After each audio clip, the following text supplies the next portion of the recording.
या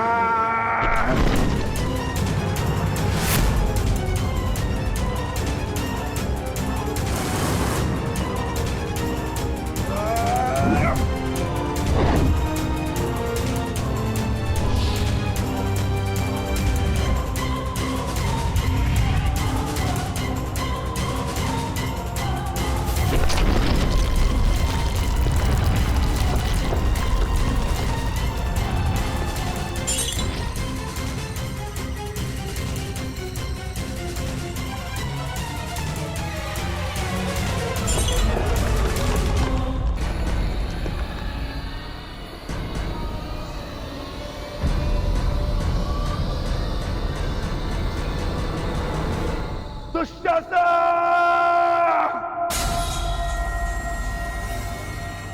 मैं ये प्रतिज्ञा लेता हूं कि जिस प्रकार मैंने भूमि पर आघात किया है, उसी प्रकार युद्ध में मैं तुम्हारे छाती पर आघात करके तुम्हारी छाती फाड़ दूंगा दुशासन।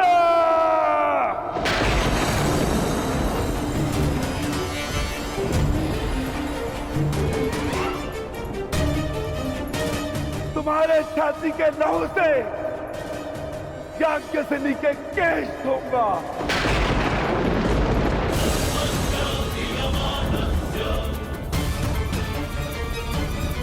और तब द्रौपदी अपने केश बांधेगी।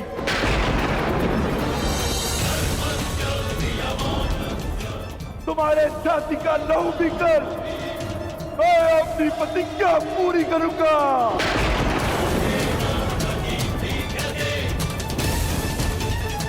और तुम दुर्योधन, मामा श्री के स्वप्न के होने वाले सम्राट, अपने अंत के दिन कितना प्रारंभ कर दो।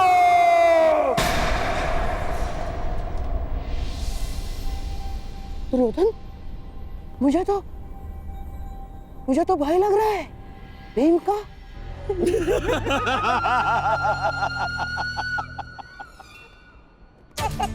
दिन तो तुम गिनना प्रारंभ कर दो पांडु पुत्रों।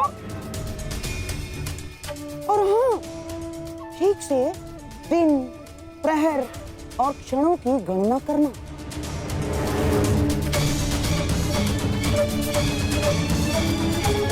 कहीं चूक गए तो फिर से वनवास। जाओ जाओ जाओ जाओ। अवश्य गिनेंगे मामा श्री। मैं पांडुपुत्र सहदेव ये प्रतिज्ञा लेता हूं कि ये वनवास समाप्त होने के पश्चात मैं आपका वध करूंगा।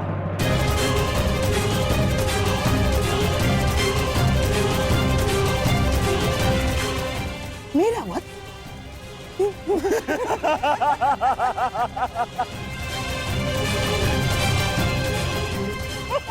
जाओ। चलो अनुज, हमें यहां से प्रस्थान करना है।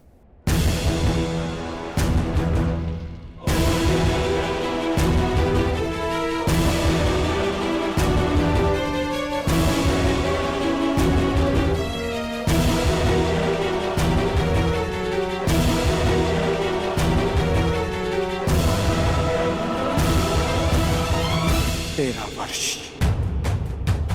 स्मरण रखना। और तुम भी स्मरण रखना कि 13 वर्षों के पश्चात उस महासंग्राम में तुम्हारा सामना मुझसे होगा।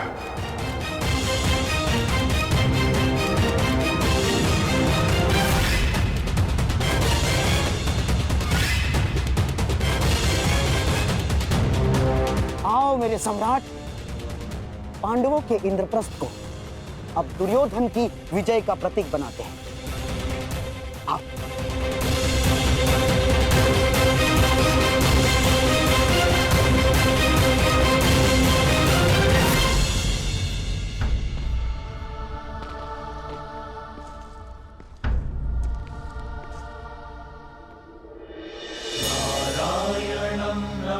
नमस्कृत्य नरं चैव नरोत्तमम् देवीं सरस्वतीं व्यासं ततो जयमुदीरयेत्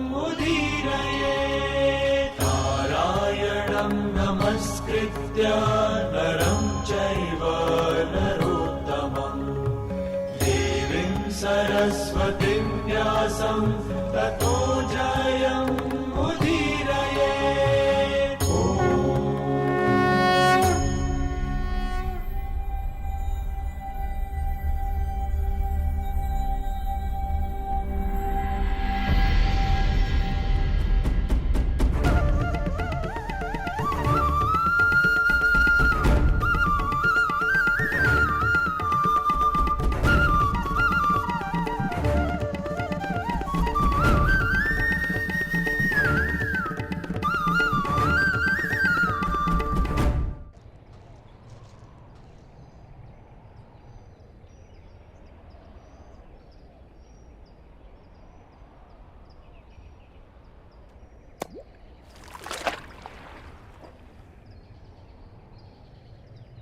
ऊपर से कितना शांत प्रतीत होता है ना कर्ण, परंतु भीतर से न जाने कितनी बड़ी अशांति, कितना बड़ा ज्वार छिपा कर बैठा है। आपने मुझे जल की अशांति के विषय में बताने के लिए तो नहीं बुलाया केशव। जल की बात कौन कर रहा है कर्ण? मैं तो मनुष्य के मन की बात कर रहा हूं।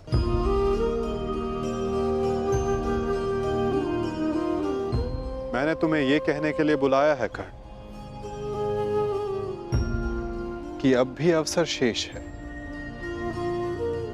अपने मन की शांति पा सकते हो तो बोलो कर्ण, इतना बड़ा अनर्थ देखने के पश्चात भी क्या तुम अब भी दुर्योधन का पक्ष चुनोगे? किसका पक्ष चुनो केशव? किसने उचित किया, किसने अनुचित? किसने धर्म किया, किसने अधर्म? कौन था उस सभा में जो इस पाप के लिए उत्तरदायी नहीं था? हाँ, इस अनर्थ के लिए दुर्योधन अवश्य उत्तरदायी था, परंतु पांडव भी कम दोषी नहीं थे। सब दोषी थे।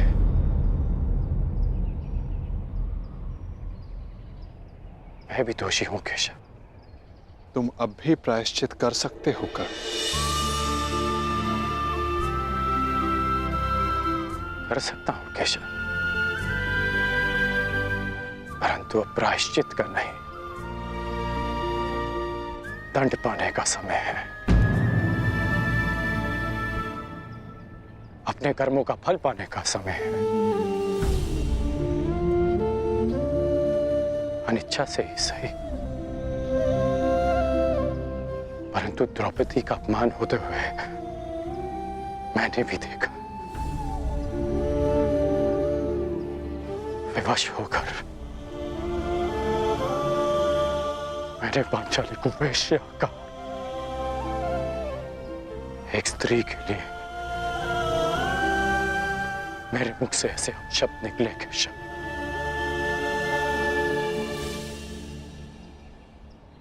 अब उसका विषपान भी तो मुझे ही करना होगा, है ना केशव?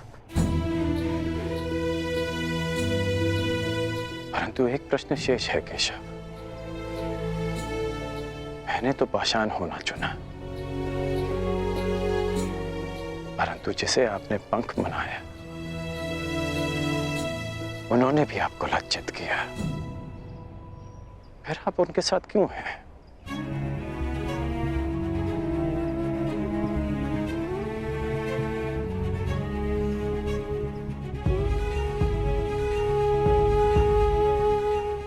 यही प्रश्न उस पंख ने भी मुझसे किया था और जो उत्तर मैंने उसे दिया वही उत्तर मैं तुम्हें भी दूंगा कर्ण।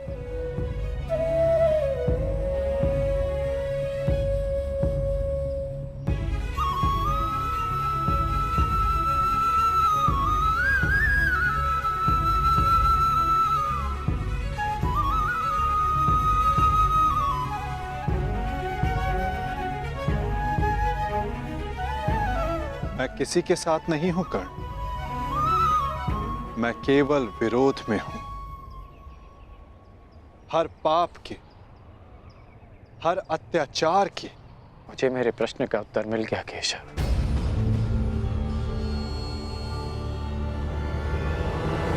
परंतु हमारे मार्ग अलग है। अब हम सीधा युद्ध में मिलेंगे केशव, जहां मैं दुर्योधन का साथ दूंगा, अपना कर्तव्य निभाने के लिए नहीं, परंतु द्रौपदी के साथ जो पाप हुआ उसका परिणाम भोगने के लिए। मैं जानता हूं केशव कि 13 वर्षों के पश्चात एक महासंग्राम होगा, एक महाभारत होगा, जहां आप मेरे विरुद्ध खड़े होंगे। आप अपना धर्म निभाइए और मैं अपना धर्म निभाकर अपना पश्चाताप पूर्ण करूंगा।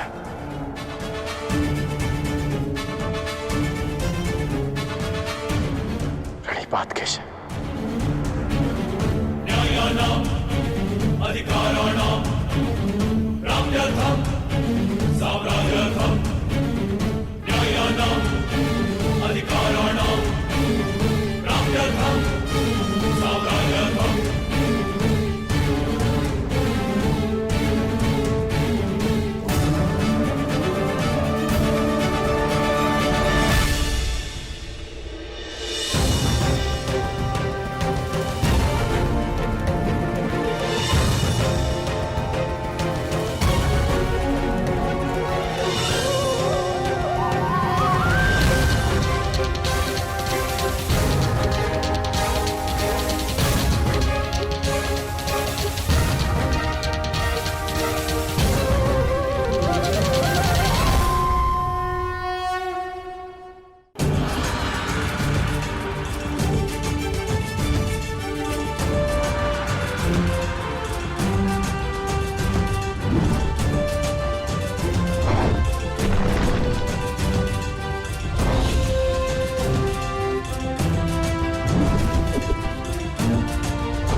उत्तम, अति उत्तम।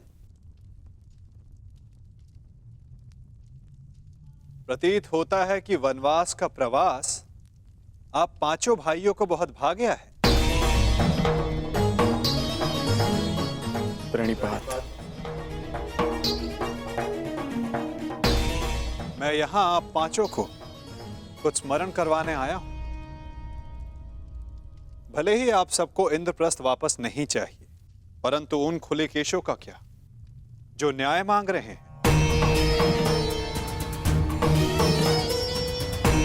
इस भांति वनवास के प्रवास का आनंद उठाकर आप इन खुले केशों को न्याय दिलवाएंगे।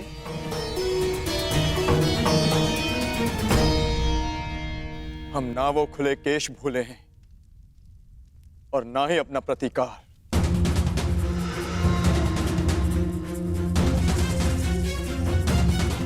हम युद्ध की तैयारी कर रहे हैं माधव। जो युद्ध होगा वो ऐसा युद्ध होगा जो ना आज तक कभी हुआ है और ना कभी होगा।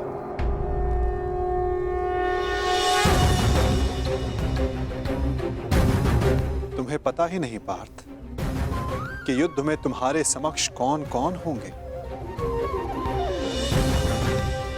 दुर्योधन, दुशासन, जयद्रथ, द्रोण, भीष्म, अश्वत्थामा और सबसे महत्वपूर्ण योद्धा अंगराज कर्ण।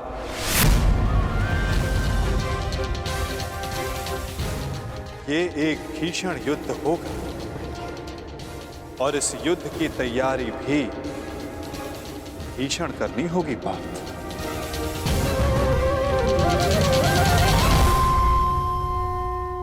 तो हम क्या करें माधव? हमारा मार्गदर्शन कीजिए। जब लक्ष्य कठिन हो तो मार्ग भी सरल नहीं होता पार्थ। एक कठिन मार्ग से जाना होगा, एक कठिन यात्रा करनी होगी पार्थ।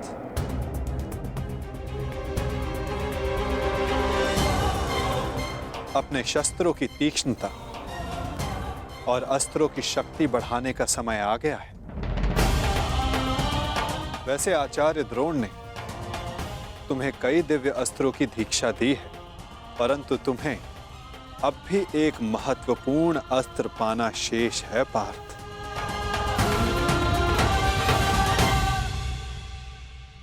पशुपतास्त्र।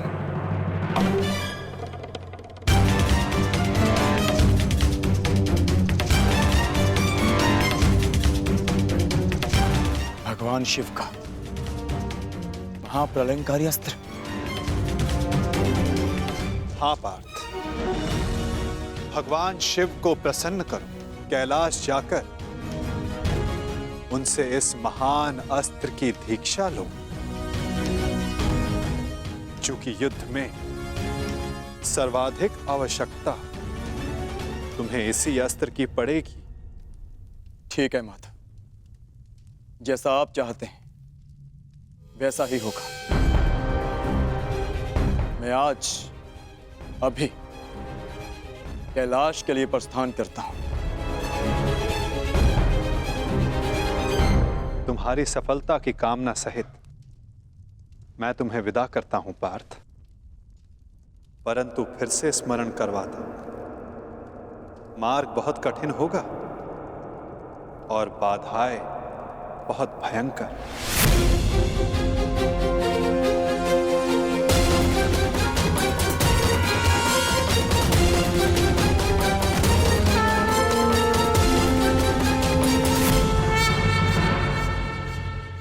आचार्य द्रोण ने तुम्हें कई दिव्य अस्त्रों की दीक्षा दी है, परंतु तुम्हें अब भी एक महत्वपूर्ण अस्त्र पाना शेष है पार्थ। पशुपतास्त्र। परंतु फिर से स्मरण करवाता हूं, मार्ग बहुत कठिन होगा और बाधाएं बहुत भयंकर। परंतु आपने ही कहा था ना माधव, यदि लक्ष्य कठिन हो तो मार्ग सरल नहीं होता। आज्ञा दीजिए माधव। यशस्वी भव।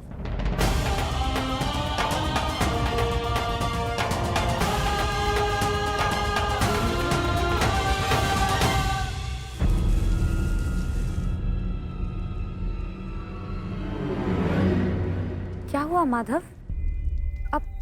अब वहां देखकर मुस्कुराए क्यों? क्या था वहां? गुप्तचर जो गुप्त नहीं रह पाया। सुना क्या कहा गुप्तचर ने?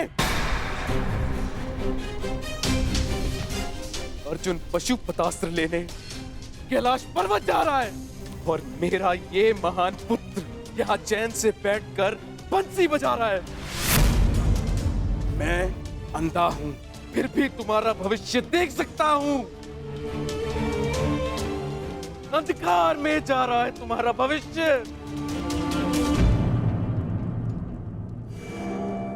महाराज, आप व्यर्थ ही चिंता करते हैं। अर्जुन का कैलाश पर्वत पहुंचना सरल नहीं होगा। अस्त्र पाना तो बहुत दूर की बात है। अच्छा, तुम भूल रहे हो गांधार राज, अर्जुन बली है, हठी है, पराक्रमी है। यदि उसने वो अस्त्र पा लिया तो तुमने उसे रोकने की क्या व्यवस्था की है?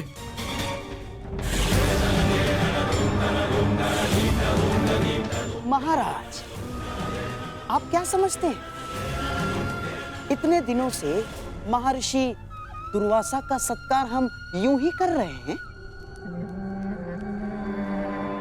महर्षि दुर्वासा के वरदान में बल है, तो श्राप महाबलशाली है।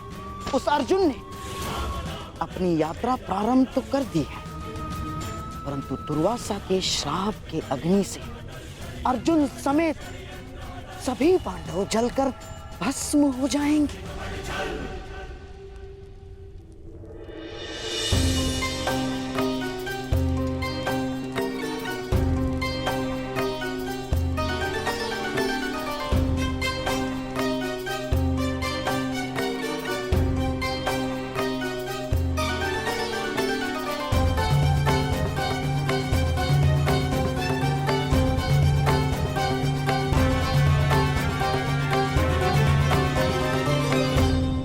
प्रणाम महर्षि।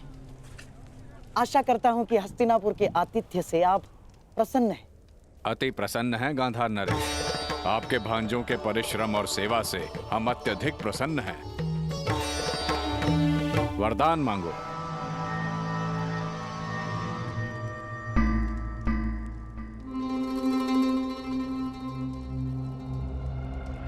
क्या हुआ गांधार नरेश? आपकी आंखों में अश्रु क्यों हैं? क्या करे महर्षि, पांडवों का स्मरण हो आया मुझे। यदि यहां होते तो आपकी सेवा का सौभाग्य और महामुनि का आशीर्वाद प्राप्त कर सकते थे। परंतु महर्षि, आप यदि हमारे आतिथ्य से प्रसन्न हैं तो कृपया वन में जाकर मेरे पांडवों को भी आशीर्वाद देकर कृतार्थ करें। हाँ, और उन्हें भी अपनी सेवा का अवसर प्रदान करें, क्योंकि इस समय उन्हें आपके आशीर्वाद की बहुत बहुत आवश्यकता है महर्षि। अवश्य, हम आज ही प्रस्थान करेंगे। वत्स मध्यसेन। जी गुरुदेव। जाकर पांडवों को सूचित कर दो कि हम उनका आतिथ्य सत्कार प्राप्त करने पधार रहे हैं।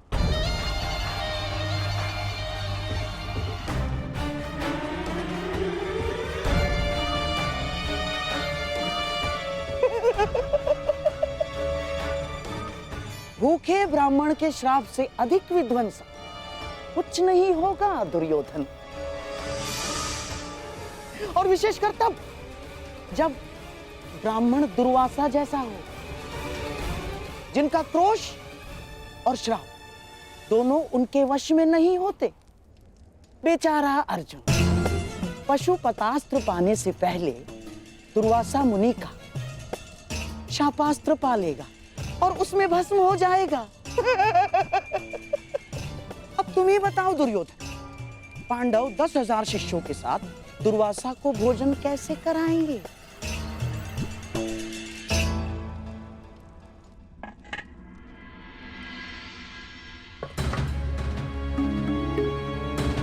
घर में अन्न का एक भी दाना शेष नहीं है।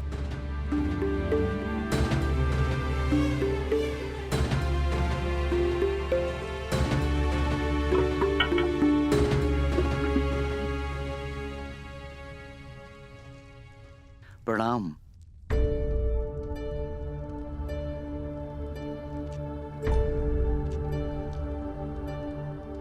प्रणिपात ब्राह्मण पुत्र, क्या आप वन में मार्ग भटक गए हैं? नहीं, मैं केवल ऋषि दुर्वासा का संदेश लेकर आया हूं। महर्षि दुर्वासा पधार रहे हैं।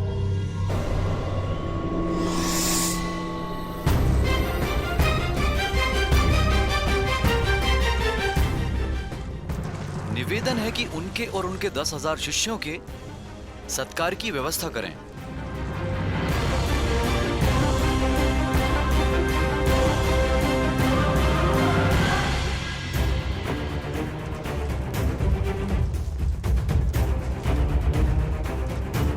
दुर्योधन,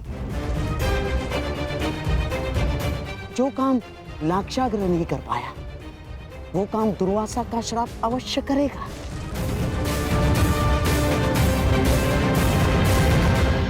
हे ईश्वर, घर में अन्न ही नहीं है। मैं कैसे उनका सत्कार कर पाऊंगी?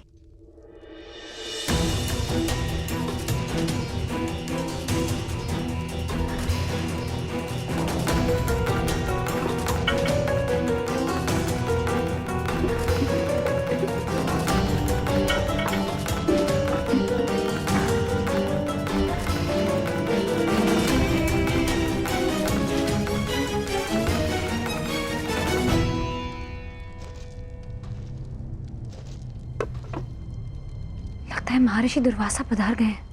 हे गोविंद, अब बस आप ही का सहारा है। रक्षा कीजिए गोविंद, सहायता कीजिए।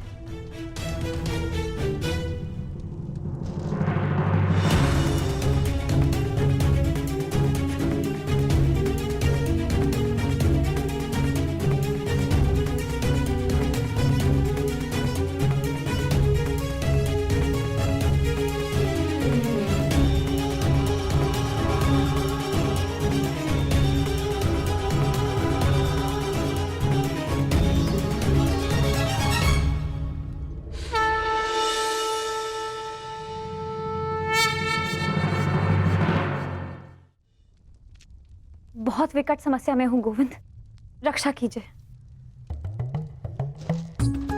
सखी, भूखे पेट मुझे कुछ नहीं सूझता। पहले मेरी शुद्धा पूर्ति की व्यवस्था करो, उसके पश्चात ही मैं तुम्हारी समस्या का समाधान कर पाऊंगा। परंतु सखा। सखी, मुझे भूख लगी है।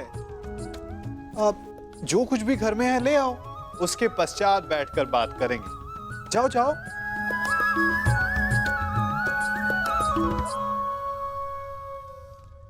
सखी, ऐसे क्या देख रही हो?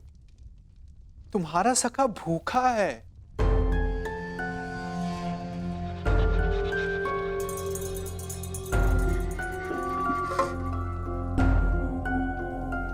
आपने तो समस्या और बढ़ा दी है सखा। घर में अन्न का एक भी दाना नहीं है। असत, तुम कब से इतनी कृपण हो गई सखी? अपने सखा से भोजन छिपा रही हो? हटो, मैं खुद ही देख लेता हूं।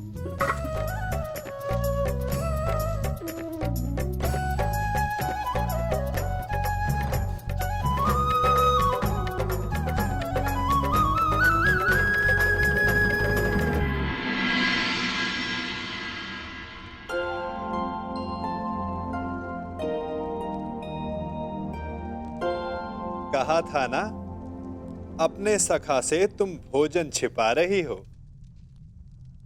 नारायणं नमस्कृत्य नरं चैव नरोत्तमं देवीं सरस्वतीं व्यासं ततो जयमुदीरये। नारायणं नमस्कृत्य नरं चैव नरोत्तमं सरस्वतीं व्यासं ततो जयमुदीरये।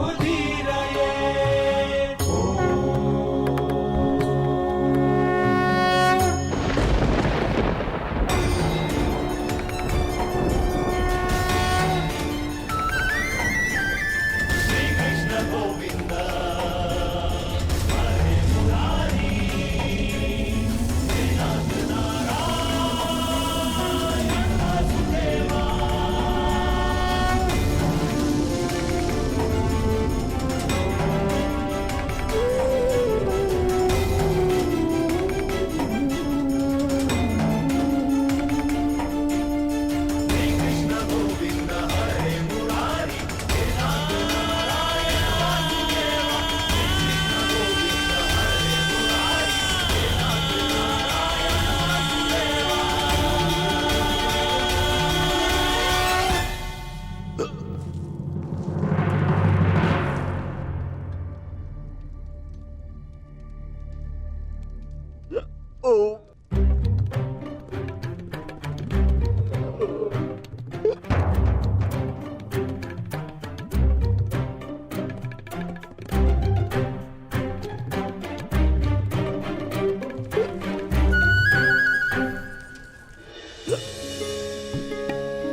आनंद आ गया सखी।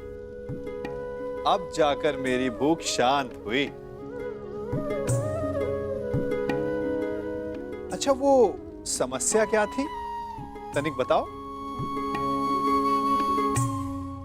सखा, वो महर्षि दुर्वास। कल्याण हो पांचाली।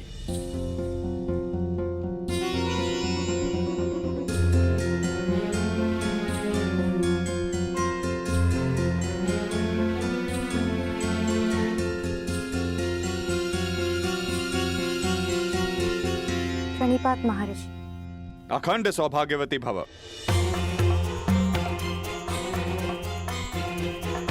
वो महर्षि दुर्वासा, आपसे निवेदन है कि थोड़ा जल मिलेगा? जी जी जी।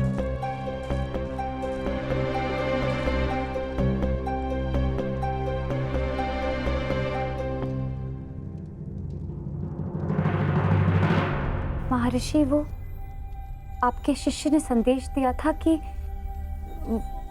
वो भोजन। क्षमा चाहता हूं यज्ञसेनी, अब हम भोजन नहीं कर पाएंगे। हमारा पेट भर चुका है। कष्ट के लिए क्षमा चाहता हूं।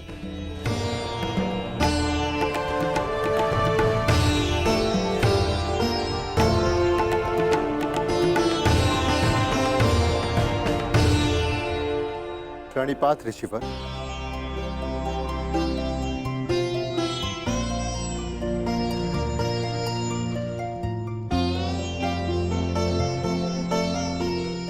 प्रणिपात महर्षि, आपका अचानक यहाँ आगमन? मुझे शकुनी ने कहा था मैं यहाँ आकर पांडवों का सत्कार ग्रहण करूं।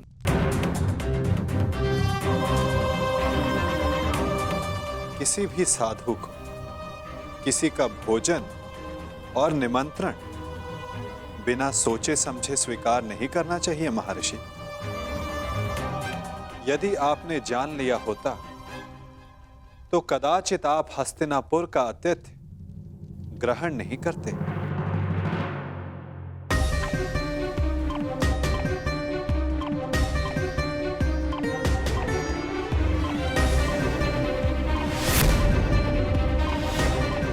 जीतने वाला दूसरे के राज्य पर 13 वर्ष का अधिकारी हो और हारने वाले को 12 वर्ष का वनवास और 1 वर्ष के अज्ञातवास पर जाना होगा। उन कौरवों ने केवल तुम्हारे साथ ही नहीं, अपितु मेरे साथ भी छल किया है। छल करके उन्होंने मुझसे तुम्हें श्राप दिलाने की योजना बनाई। मैं उन्हें अभी भस्म कर दूंगा। नहीं ऋषिवर, आप ऐसा नर्त नहीं करेंगे। वरों का नाश करना हमारी प्रतिज्ञा है। तो मैं तुम्हें आशीर्वाद देता हूं कि तुम अपने प्रयोजन में अवश्य सफल होंगे।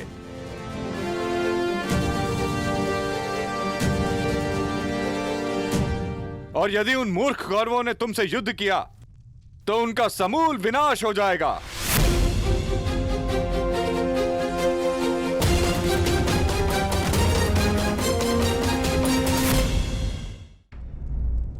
वाह शकुनी, वाह!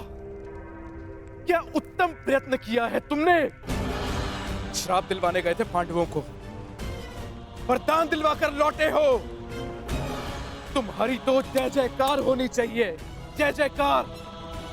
समझ में नहीं आता कैसे पांडवों से हस्तिनापुर की रक्षा की जाए और कैसे अपने इस मूर्ख पुत्र की सुरक्षा की जाए। मैं बताता हूं कि क्या करना है।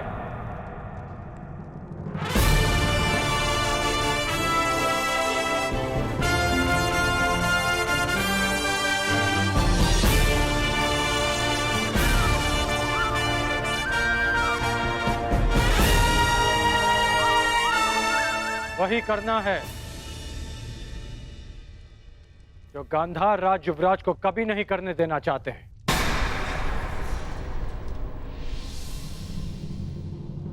पराक्रम।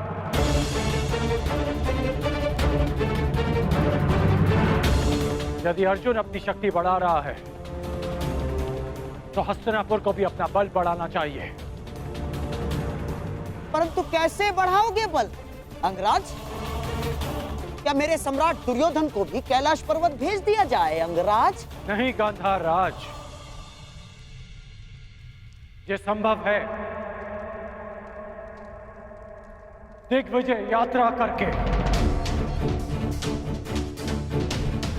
दिग्विजय? हमें भारत के सारे राज्यों को हस्तिनापुर के छत्र के नीचे लाना होगा, क्योंकि युद्ध तो होना ही है और युद्ध में सैन्य शक्ति का महत्व किससे छिपा है? हमें दिग्विजय करके हस्तिनापुर का बल बढ़ाना होगा। परंतु दिग्विजय करेगा कौन? हस्तिनापुर का सेवक करेगा।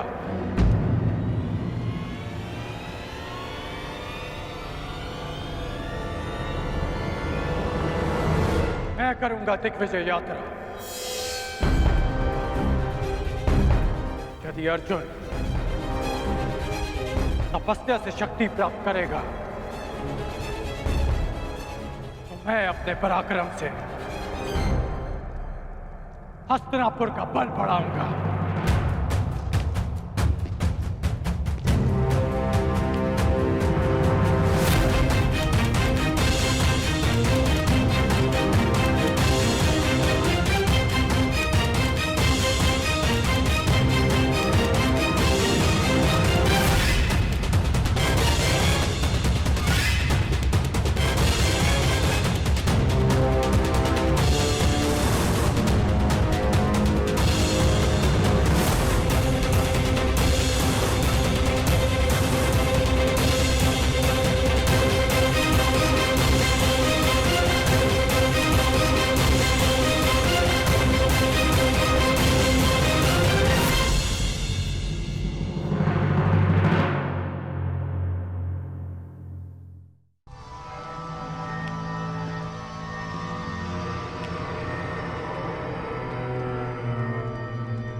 ये क्या मामाश्री, तुला व्यापारियों के हाथ में शोभा देती है, राजनीतिज्ञों के नहीं। राजनीति दुनिया का सबसे कठिन व्यापार है मेरे प्यारे सम्राट।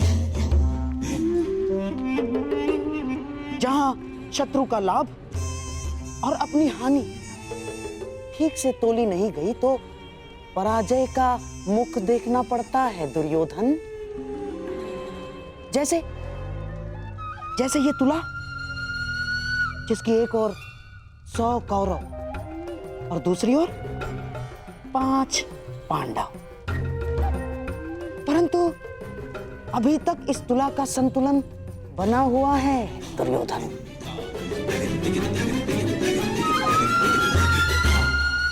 और ये है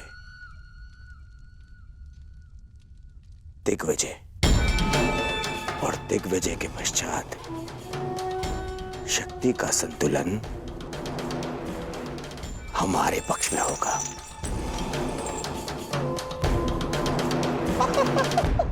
तुम नहीं समझोगे मेरे प्यारे सम्राट। राजनीति तुम्हारे बस का व्यापार नहीं ना।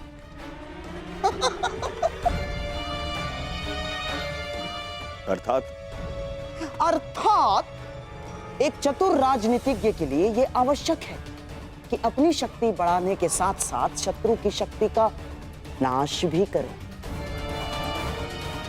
तुला का भार अपने पलड़े की ओर करने के लिए यह आवश्यक नहीं है कि अपना भार बढ़ा लिया जाए। शत्रु का भार कम करके भी यह सब किया जा सकता है दुर्योधन। मामाश्री, आपकी ये बातें मेरी समझ के तो बाहर है। परंतु भविष्य मेरे दृष्टि के भीतर है दुर्योधन। तुम और मैं, हम दोनों कर्ण के साथ दिग्विजय पर चलेंगे। क्यों मामाश्री, आपको कर्ण की शक्ति पर विश्वास नहीं है? कुछ विजय शक्ति से नहीं, नीति से की जाती है। कर्ण तुम्हारी शक्ति बढ़ाने के लिए दिग्विजय करेगा और हम पांडवों की शक्ति कम करने के लिए संधि करेंगे। और पांडवों की सबसे बड़ी शक्ति है वासुदेव कृष्ण, और हमारा लक्ष्य है या तो वासुदेव कृष्ण हमारे पलड़े में आ जाए या तो पांडवों के पलड़े से हट जाए।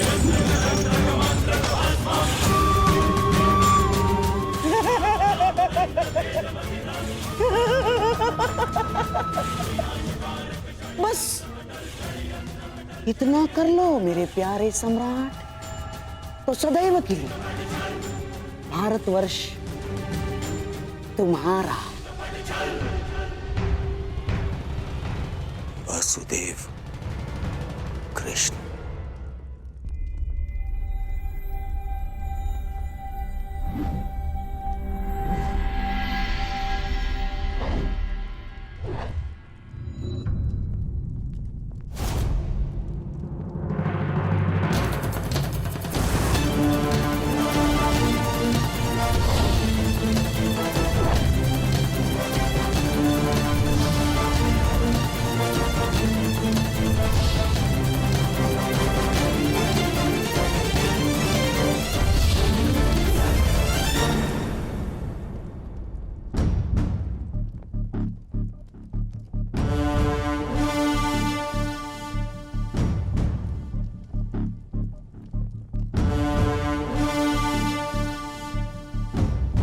फिर से मेरे समीप आने से चूक गए कान्हा।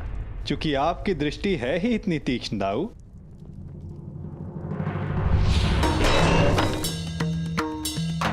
यदि रक्षक की दृष्टि तीक्ष्ण ना हुई तो शत्रु का कार्य सरल हो जाता है कान्हा। और मेरी दृष्टि से आज तक कोई भी दुश्मन की परछाई बच के नहीं जा सकी आज तक, और मेरे प्रहार से शत्रु के प्राण।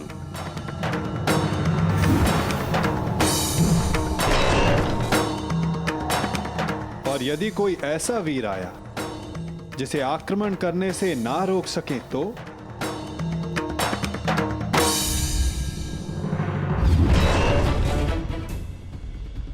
यदि वो कोई मनुष्य हुआ तो अपने काल को पुकारेगा।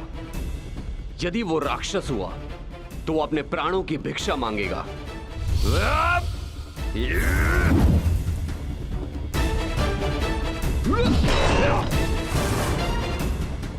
और यदि वो देवता हुआ तो वो पछताएगा कि उसने अमृत पान क्यों किया। और यदि आक्रमण करने वाला देव दानव मनुष्यों से अधिक शक्तिशाली हुआ तो द्वारिका की रक्षा कैसे होगी दाऊ? तुम्हारे और मेरे रहते हुए भला द्वारका की ओर कौन खड़ा रह सकता है?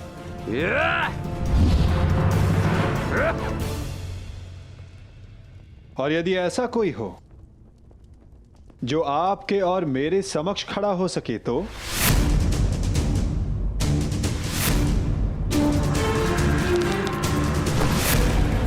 क्योंकि जिसका सामना हमसे होने वाला है दाऊ, वो स्वयं में एक पहेली है।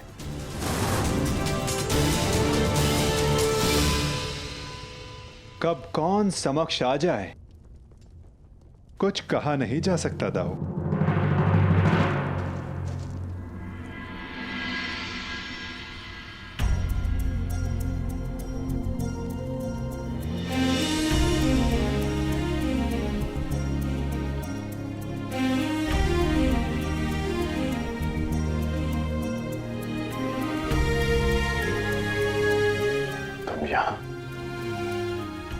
हाँ, सुना है तुम दिग्विजय पर जा रहे हो, इसीलिए तुम्हें शुभकामना देने चली आई। तुम्हारा मुख बता रहा है कि तुम शुभकामना देने नहीं, किसी प्रश्न का उत्तर लेने आई हो। प्रश्न तुम जानते हो कर्ण।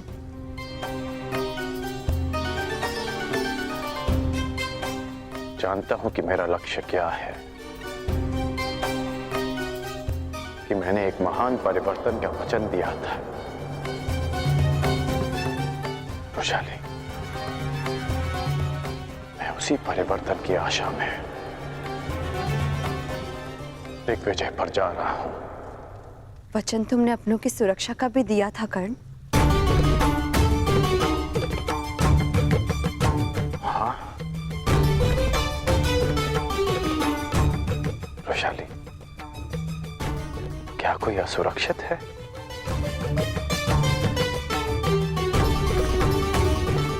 किसी को उसके अधिकारों से वंचित किया गया है क्या?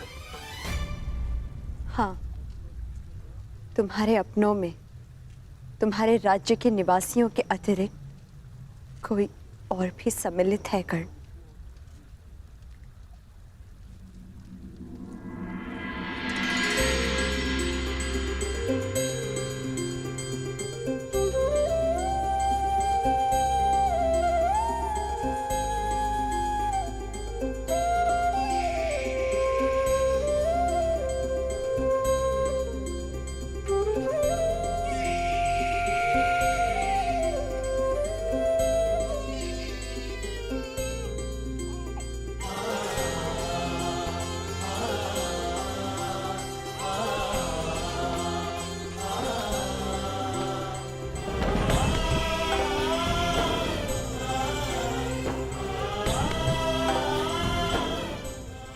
पुत्र अंगराज।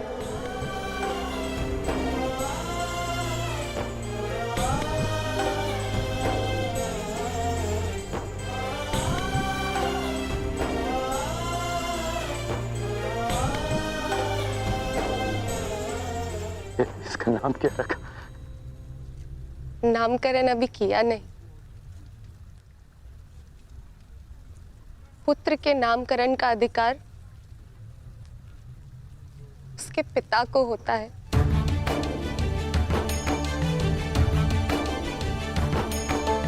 मेरा मानना है कि वृक्ष पर सबसे पहला अधिकार भूमि का होता है, बीज का नहीं। उसी बात ही एक संतान पर सबसे पहला अधिकार उसकी माता का होता है, जो 9 महीने अपने गर्भ में से रखती है। इसलिए सुप्रिया,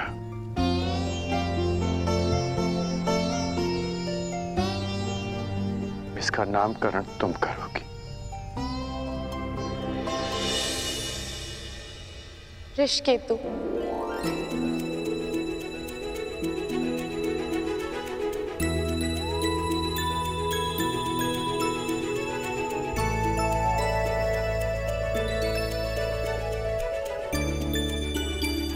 उस रुशाली के नाम पर जिसके त्याग के कारण मैंने आपको पति के रूप में पाया, मैं उसका नाम अपने पुत्र को देना चाहती हूँ।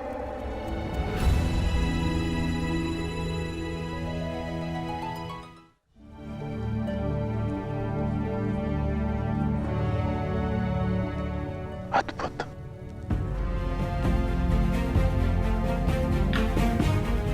ये नाम सदा इसे परिवर्तन का मार्ग दिखाता रहेगा।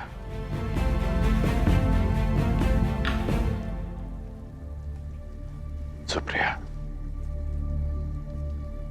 मैं नहीं जानता कि दिग्विजय पूर्ण होने में कितने वर्ष लगेंगे।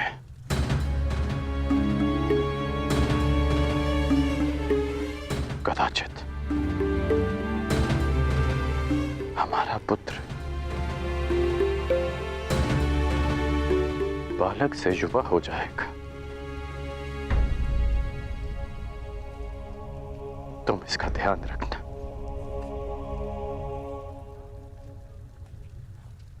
इसे कर्ण मत मनने देना।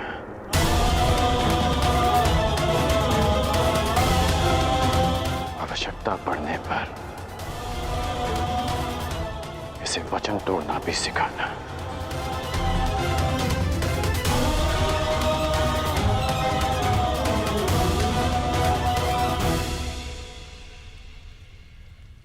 परंतु युवराज के लिए आप दिग्विजय पर क्यों जा रहे हैं?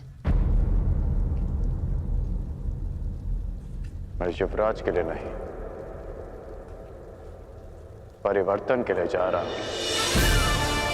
मेरी इच्छा है कि मेरी संतान एक नए भारत में पले, परिवर्तित भारत में, जहां कोई अन्याय ना हो, अत्याचार ना हो, कोई भेदभाव ना हो, जहां श्रेष्ठता जन्म से सिद्ध ना हो, अपितु कर्म से सिद्ध हो, जहां किसी और कारण को नियमों में भंग कर एक स्त्री का चीरहरण ना देखना पड़े।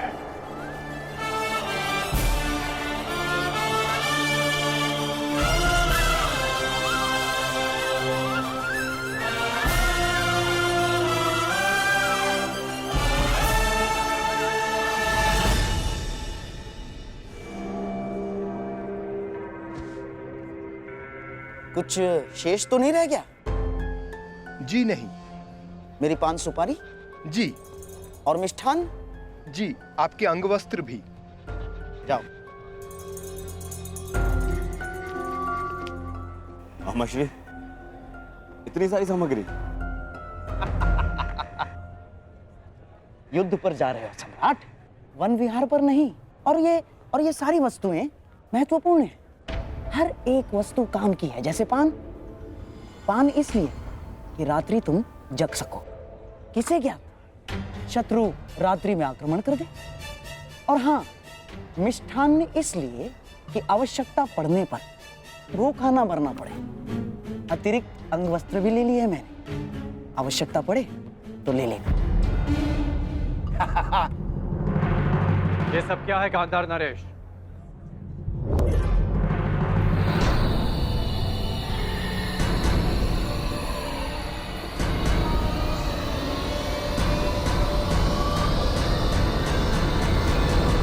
ये कैसा प्रबंध है?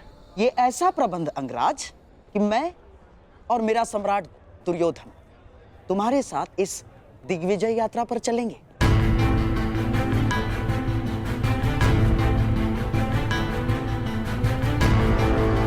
परंतु इसकी क्या आवश्यकता है?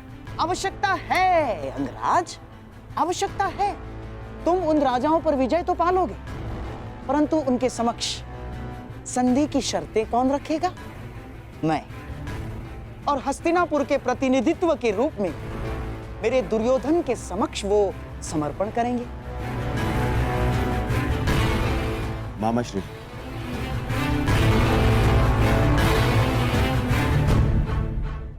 मित्र, मैं केवल इसलिए चल रहा हूं ताकि अपनी आंखों से तुम्हें सभी राजाओं पर विजय प्राप्त करते हुए देख सकूं। परंतु यदि तुम नहीं चाहते कि मैं साथ चलूं, तो हम नहीं जाएंगे। नहीं युवराज, आपकी इच्छा, इस सेवक के लिए आदेश है। मुझे कोई आपत्ति नहीं। तो ठीक है, हम दिग्विजय यात्रा का प्रारंभ द्वारका से करेंगे। पांचाल दिग्विजय यात्रा पांचाल से आरंभ होगी।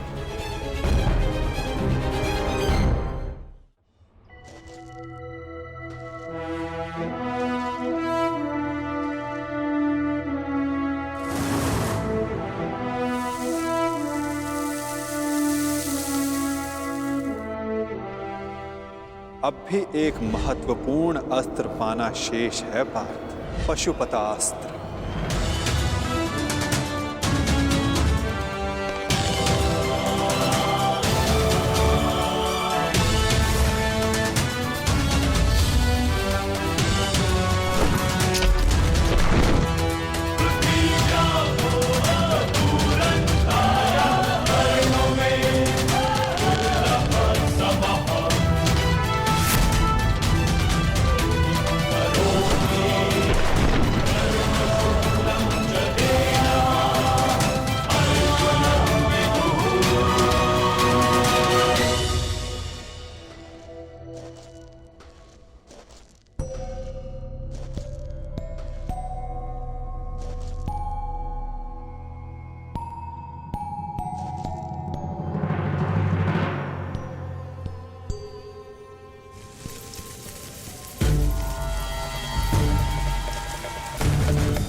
इतनी शीघ्रता नहीं। मेरा लक्ष्य तुम्हें हानि पहुंचाना नहीं है, मुझे मार्ग दो। मार्ग में आए हो तो बिना युद्ध किए नहीं जा सकते। जो कुछ उस कुरु सभा में हुआ, उसके पश्चात पांचाल विष उगलने को तैयार होगा। और इससे पहले पांचाली के पिता अपनी पुत्री के अपमान का प्रतिकार करें। हमें उन पे आक्रमण करके उन्हें निशक्त करना होगा।